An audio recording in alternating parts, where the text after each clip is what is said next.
সম্মানীয় দর্শক বন্ধুরা, বাংলা টক্স ইউটিউব চ্যানেলে সকলকে স্বাগত।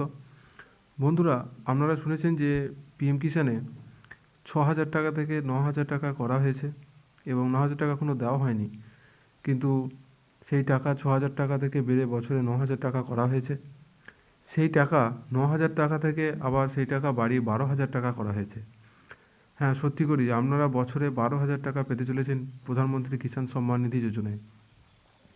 এই 12,000 টাকা কোন কোন কৃষক পাবেন এবং কোন কোন কৃষকই বা 9,000 টাকা পাবেন, তা একটা দৈনিক পত্রিকায় তা প্রকাশিত হয়েছে এবং সরকার পক্ষ থেকে জানানো হয়েছে যে কোন কোন কৃষকেরা 9,000 টাকা পাবে আর কোন কোন কৃষকেরা 12,000 টাকা পাবে, কবে থেকে পাবে সেটাও জানানো হয়েছে।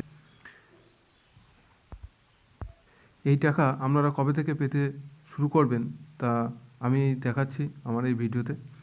তার আগে আপনাদের কাছে অনুরোধ রইল যে সকল দর্শকবৃন্দ আমার এই চ্যানেলে প্রথম, দয়া করে চ্যানেলটা অতি অবশ্যই সাবস্ক্রাইব করবেন এবং ভিডিওটা শেষ পর্যন্ত দেখবেন এবং লাইক করবেন। আমি দেখাচ্ছি যে প্রতিবেদনে কী লেখা রয়েছে।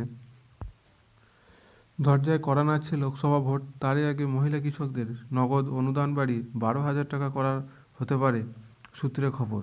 প্রধানমন্ত্রী কিষাণ সম্মান নিধি প্রকল্পে এখন মোদী সরকার দেশের সব কৃষকদেরই বছরে 6,000 টাকা দেয়।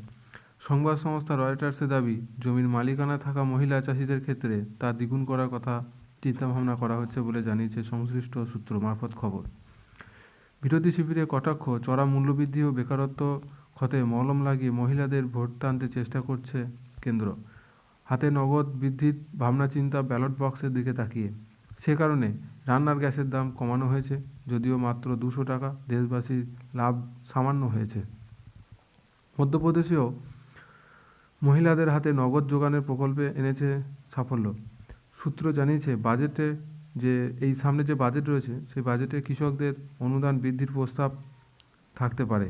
2019-এ গত লোকসভা নির্বাচনের আগে চাষিদের আর্থিক সাহায্য দেওয়ার জন্য কিষাণ সম্মান নিধি চালু হয়েছিল, আপনারা জানেন সেটা। তাতে বছরে 3টি কিস্তি দেওয়া হয় 6,000 টাকা এবং তাতে যদি নিজস্ব জমি রয়েছে তারাই শুধুমাত্র এই অনুদান পেয়ে থাকে। অর্থনীতিবিদ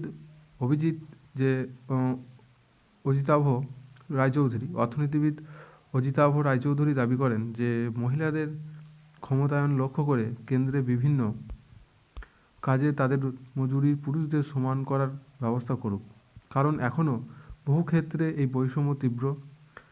একই কাজে মজুরি ফারাক চোখে পড়ার মতো মহিলারা আরও বেশি করে নিয়োগের বন্দোবস্ত করা যেতে পারে।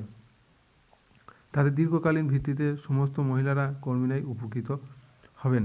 তাহলে দর্শক বন্ধুরা, আপনারা বুঝতে পারছেন যে যদি কোনো মহিলা থাকে যে তাদের নামে জমি রয়েছে এবং কিষাণ সম্মান নিধি প্রকল্পের নাম তাদের অন্তর্ভুক্ত রয়েছে, তারা 12,000 টাকা কিন্তু পেতে চলেছেন। সামনে লোকসভা ভোট, সেই উপলক্ষে এবং সামনে যে বাজেট রয়েছে সেই বাজেটে এটা আপনারা ফলস্বরূপ পেতে পারেন যে কৃষকরা 9,000 টাকা বদলে 12,000 টাকা পাবেন এবং কোন কোন কৃষকরা 12,000 টাকা এবং কোন কোন কৃষকরা 9,000 টাকা পায় সেটা পরবর্তীতে দেখা যাবে।